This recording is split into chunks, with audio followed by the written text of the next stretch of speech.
Hindi devotion में आप सभी का स्वागत है। दोस्तों, आज हम बात करने वाले हैं कलयुग के बारे में। कलयुग क्या है? कलयुग कितना समय और रहेगा? कलयुग के कितने चरण हैं और कलयुग के क्या क्या प्रभाव हैं?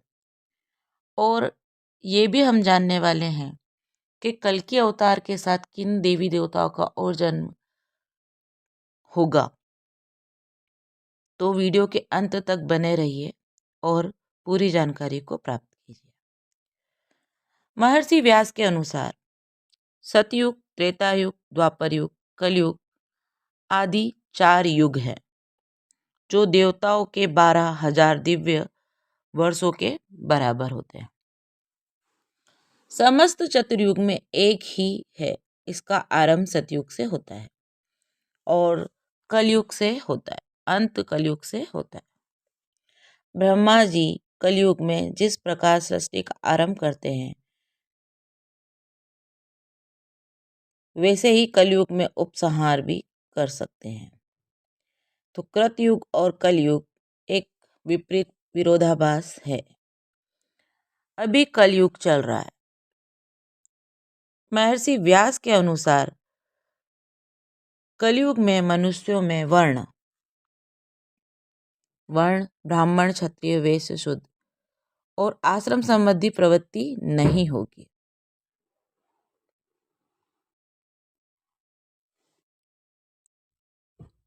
वेदों का कोई पालन नहीं करेगा। कलयुग में विवाह को धर्म नहीं माना जाएगा। शिष्य गुरु के अधीन नहीं रहेंगे। पुत्र भी अपने धर्म का पालन नहीं करेंगे। कोई किसी कुल में पैदा ही क्यों ना हुआ हो, जो बलवान होगा वही कलयुग में सबका स्वामी होगा। सभी वर्णों के लोग कन्या बेचकर निर्वाह करेंगे। कलयुग में जो भी किसी का वचन होगा वही शास्त्र माना जाएगा। सभी अपनी अपनी रुचि के अनुसार अनुष्ठान करेंगे। उसमें उपवास, परिश्रम और धन का व्यय करना धर्म कहा जाएगा। कलयुग में थोड़े से धन से मनुष्यों में बड़ा घमंड होगा। स्त्रियों को अपने केशों पर ही रूपवती होने का गर्व होगा। स्वर्ण, मणि, रत्न और वस्त्रों के नष्ट होने जाने पर स्त्रियां केशों से ही श्रृंगार करेंगी। कलयुग में स्त्रियां धनहीन पति को त्याग देंगी। उस समय धनवान पुरुष ही स्त्रियों का स्वामी होगा। जो अधिक देगा उसे ही मनुष्य अपना स्वामी मानेंगे। उस समय लोग प्रभुता के कारण ही संबंध रखेंगे। द्रव्य राशि को घर बनाने में ही समाप्त करेंगे और दान पुण्य के काम नहीं करेंगे। बुद्धि और धन के संग्रह में ही लगी रहेगी। सारा धन उपभोग में ही समाप्त हो जाएगा। उससे धर्म के कोई काम नहीं होंगे। कलयुग की स्त्रियां अपनी इच्छा के अनुसार आचरण करेगी। हाव भाव विलास में भी उनका मन लगा रहेगा। अन्याय से धन पैदा करने वाले पुरुष में उनकी आसक्ति होगी। लोग एक एक पैसे के लिए दूसरों का बुरा करने से नहीं पछताएंगे और नहीं कतराएंगे। सब लोग बिना स्नान करे ही भोजन करेंगे। देव पूजा, अतिथि सत्कार, श्राद्ध, तर्पण की क्रिया कोई नहीं करेगा। कलयुग की स्त्रियां लोभी, नाटी और अधिक खाने वाली, मंद भाग्य वाली होंगी। गुरुजनों और पति की आज्ञा का पालन नहीं करेंगी तथा पर्दे के भीतर में भी नहीं रहेंगी। अपना ही पेट पालेंगी और क्रोध में भरी रहेंगी। देह सुधि की ध्यान नहीं देंगी और असत्य और कटु वचन बोलेंगी। इतना ही नहीं, वे दुराचारी पुरुषों से मिलने की अभिलाषा करेंगी। ब्रह्मचारी लोग वेदों में कहे गए व्रत का पालन किए बिना ही वेदायापन करेंगे। गृहस्थ पुरुष ना तो हवन करेंगे, ना ही सत्पात्र को उचित दान देंगे। वनों में रहने वाले वन में कंद मूल आदि का निर्वाह न करके ग्रामीण आहार का संग्रह करेंगे। सन्यासी भी मित्र आदि के स्नेह बंधन में बंधे रहेंगे। कलयुग आने पर राजा प्रजा की रक्षा न करके बल्कि बहाने से प्रजा का ही धन अपहरण कर लेंगे। अधम मनुष्य संस्कारहीन होते हुए भी पाखंड का सहारा लेकर लोगों को ठगने का काम करेंगे। उस समय पाखंड की अधिकता और अधर्म की वृद्धि होने से आयु की कमी होती चली जाएगी। उस समय 5, 6 तथा 7 वर्ष की स्त्री 8, 9, 10 वर्ष के पुरुषों से ही संतान उत्पन्न होने लगेगी। घोर कलयुग आने पर मनुष्य 20 वर्ष तक भी जीवित नहीं रहेंगे। उस समय लोग मंद बुद्धि, व्यर्थ के चिन्ह धारण करने वाले और बुरी सोच वाले होंगे। अतः जब जब जगत में पाखंडी वृत्ति दिखने लगे, पुरुष साधु की हानि होने लगी, जब धर्मात्मा मनुष्यों के आरंभ किए हुए काम और शिथिल दिखाई देने लगे, जब जब यज्ञों के अधीश्वर भगवान विष्णु को लोग यज्ञों द्वारा यजन न करें और वेद वाद को छोड़कर पाखंड का अनुराग बढ़ता जाए, तब तक कलयुग की वृद्धि का अनुमान करना चाहिए। उस थोड़ी बुद्धि वाले मनुष्य मन, वाणी और शरीर में प्रतिदिन बारंबार पाप करेंगे। उस समय कोई सच्चा ब्राह्मण, कोई विरला ही होगा जो कलयुग में समय विरला ही होगा। कलयुग में समय चोर राजा जैसा बर्ताव करेंगे और राजा चोरों के जैसा बर्ताव करेंगे। सबको धन की अभिलाषा होगी। स्त्रियां 16 वर्ष की आयु में ही मां बन जाएंगी। स्त्रियां धन लेकर पराये पुरुषों का समागम करेगी। शूद्र तो वक्ता होंगे और ब्राह्मण चंडाल हो जाएंगे। गौ की संख्या घटेगी। साधुओं के स्वभाव में भी परिवर्तन होगा। धर्म का कोई पालन नहीं करेगा। भूमि बंजर होने लगेगी। पुत्र पिता के धन को उनकी आज्ञा के बिना ही हड़प लेगा। इसी कारण से दूसरों के विरोधी बने रहेंगे जो सील और सदाचार से भ्रष्ट हैं। ऐसे लोग सुखी रहेंगे। बात चौंकाने वाली है। एक समय ऐसा आएगा कि जब 16 वर्ष की उम्र में बाल सफेद हो जाएंगे और 20 वर्ष की उम्र में बुढ़ापा आ जाएगा। ब्रह्मवैवर्त पुराण में यह बताया गया है कि कलयुग में ऐसा समय भी आएगा जब इंसान की उम्र बहुत कम रह जाएगी, युवा अवस्था समाप्त हो जाएगी। इस पुराण में कलयुग में किस प्रकार का वातावरण रहेगा, इंसानों का जीवन कैसा रहेगा, स्त्री और पुरुष के बीच कैसे संबंध रहेंगे, आदि बातों की भविष्यवाणी बताई गई है। यहाँ जानिए इस पुराण में कलयुग के लिए क्या क्या भविष्यवाणी पहले ही कर दी गई। इंसानों की उम्र बहुत कम हो जाएगी। कलयुग में इंसानों की उम्र 20 वर्ष ही रह जाएगी। ये बात भी सच प्रतीत होती है। प्राचीन काल में इंसानों की औसत उम्र 100 वर्ष रहती थी। 100 वर्ष से अधिक भी जीते थे, लेकिन आज आयु की सीमा औसत हो गई है। इंसानों की औसत उम्र में ही मृत्यु होने लगी है। पुरुष होंगे स्त्री के अधीन। भगवान नारायण ने स्वयं नारद को बताया कि कलयुग में एक समय ऐसा आएगा कि सभी पुरुष स्त्रियों के अधीन होकर जीवन व्यतीत करेंगे। घर में पत्नी ही पति पर राज करेगी। पतियों को डांट डपट कर सुनना पड़ेगा। पुरुषों का हालत नौकरों के समान होगी। गंगा भी लौट जाएगी बैकुंठ धाम। कलयुग के 5000 साल बाद गंगा सूख जाएगी और पुनः बैकुंठ धाम लौट जाएगी। इस कलयुग के 10,000 वर्ष समाप्त हो जाएंगे। तभी देवी देवता पृथ्वी छोड़कर अपने अपने धाम लौट जाएंगे। इंसान पूजन, कर्म, व्रत, उपवास, धार्मिक काम करना बंद कर देंगे। समाज हिंसक हो जाएगा। कलयुग में समाज हिंसक हो जाएगा और मानवता नष्ट हो जाएगी। एक भाई दूसरे भाई का शत्रु हो जाएगा। लोग देखने, सुनने, पढ़ने लगेंगे अनैतिक चीजें। कलयुग में लोग शास्त्रों के विमुख हो जाएंगे। अनैतिक साहित्य ही पढ़ना पसंद करेंगे और देखना पसंद करेंगे। बुरी बातों और बुरे शब्दों का ही व्यवहार किया जाएगा। स्त्री पुरुष दोनों ही अधर्मी हो जाएंगे। कलयुग में ऐसा भी समय आएगा जब स्त्री पुरुष दोनों अपना धर्म पालन पूरी तरह से छोड़ देंगे। कल की अवतार करेगा अधर्मियों का विनाश। कलयुग के अंतिम काल में भगवान कल्कि का अवतार होगा। ये अवतार विष्णुवता नामक ब्राह्मण के घर में जन्म लेगा। भगवान कल्कि बहुत ऊंचे घोड़े पर चढ़कर अपनी विशाल तलवार से सभी अधर्मियों का नाश करेंगे।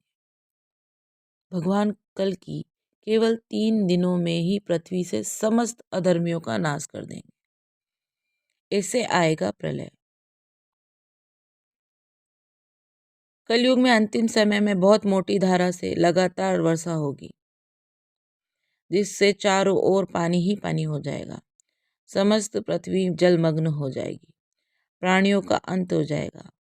इसके बाद एक समय 12 सूर्य उदय होंगे, जो एक साथ ही उदय हो जाएंगे।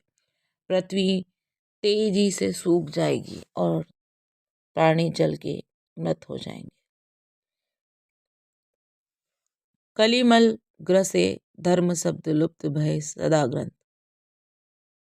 धन भिन्न निजमति कल्पी करी प्रकट दिए बहुपन। भावार्थ, कलयुग में पापों के सभी धर्मों को ग्रस लिया और सदग्रंथ लुप्त हो गए। दंभियों ने अपने बुद्धि से कल्पना करके बहुत पंथ कपट कर लिए। सुखदेव जी ने बारीकी से कलयुग का वर्णन किया है। वह हमारी आंखें खोलने के लिए काफ़ी है। आज हमारे अनुसार घटनाएं घट ही रही हैं और हम देख ही रहे हैं। कलयुग में ग्रह कलह का युग माना जाएगा, जिस युग में सभी के मन में असंतोष, मानसिक अशांति, वही कलयुग है। इस युग में धर्म का सिर्फ 1/4 अंश ही रह जाएगा। कलयुग का प्रारंभ 3102 ईसा पूर्व हुआ था। श्री भागवत पुराण और भविष्य पुराण में कलयुग का अंत का वर्णन मिलता है। कलयुग में भगवान कल्कि का अवतार होगा, जो पापियों का संहार कर सतयुग की स्थापना करेंगे। कलयुग के अंत और कल्कि अवतार के संबंध में पुराणों में कुछ वर्णन मिलता है। कब होगा कलयुग का अंत? मनुष्य का 1 मास, पितरों का 1 दिन रात, मनुष्य का 1 वर्ष और देवता का 1 दिन रात, मनुष्यों के 30 वर्ष, देवता का 1 मास, मनुष्यों के 360 वर्ष, देवता का 1 वर्ष, मनुष्यों के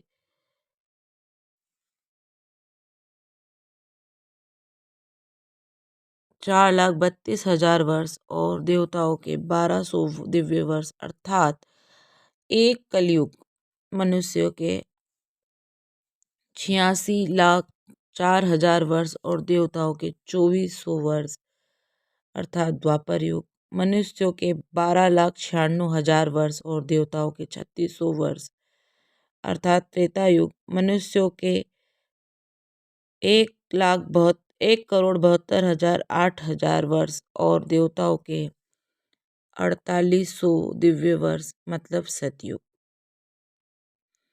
अब इस सब का कुल योग मानव के 4,32,00,000 अर्थात 12,000 दिव्य वर्ष महायुग और चतुर्युगी चक्र है। तो ये वर्ष सौर मंडल और दिव्य वर्षों के अनुसार बताया गया है। तो इस हिसाब से कलयुग का काल 4,32,000 लंबा चलेगा। अभी कलयुग का प्रथम ही चरण चल रहा है और कलयुग का प्रारंभ 3102 ईसा पूर्व ही हुआ है। अभी 5 ग्रह मंगल, बुध, शुक्र, बृहस्पति, शनि मेष राशि पर डिग्री 0 पर हो गए थे।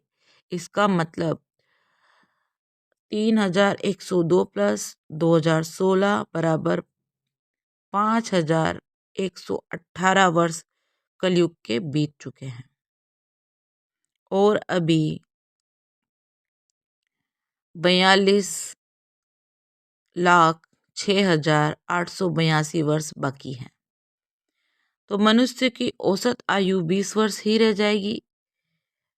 ये समय आने में अभी इतना समय बाकी है।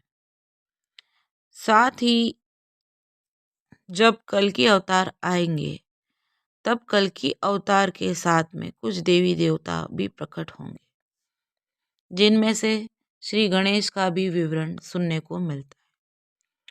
धूमकेतु के नाम से श्री गणेश का कल्कि अवतार के साथ आना निश्चित हुआ है, जो कि ब्रह्मवेद पुराण में पूर्व में ही बताया गया है। भगवान श्री गणेश लोगों में मोक्ष की भावना को विस्तारित करेंगे, धर्म की ओर संकेत करेंगे। जो लोग धर्म को बिल्कुल भूल चुके हैं, उन्हें वापिस से उनकी बुद्धि में स्मरण कराने का प्रयास करेंगे। जो व्यक्ति भगवान धूमकेतु का सहारा ले लेगा, उनको मोक्ष की प्राप्ति हो जाएगी। और जो दुष्ट जन भगवान का सहारा नहीं लेंगे या उनकी बातों से प्रेरणा नहीं लेंगे और अपने जीवन को नहीं समझेंगे, उनका संहार समूल कर दिया जाएगा और फिर सतयुग का प्रारंभ होगा। तो ऐसी ही ये कथा है कलयुग की। कलयुग कई समय से हम सुनते आ रहे हैं, कल्कि अवतार के बारे में जानते आ रहे हैं और अपने अपने अनुसार कल्कि अवतार की हम मन में कल्पना कर लेते हैं। पर कल्कि अवतार को घोड़े पे बैठा नीले रंग के स्वरूप में तलवार से अंत का विवरण ब्रह्मवेद पुराण में दिखाया गया है। हम केवल उस समय का इंतजार ही कर सकते हैं।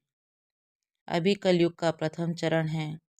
श्री हरि का चरण पकड़ के रखिए, नाम जप करते रहिए, धर्म करते रहिए। जीवन में दुख आ भी रहा है तो ईश्वर के प्रति आसक्ति ना खोइए, उनको मन में स्मरण रखिए और राम नाम का जप करिए।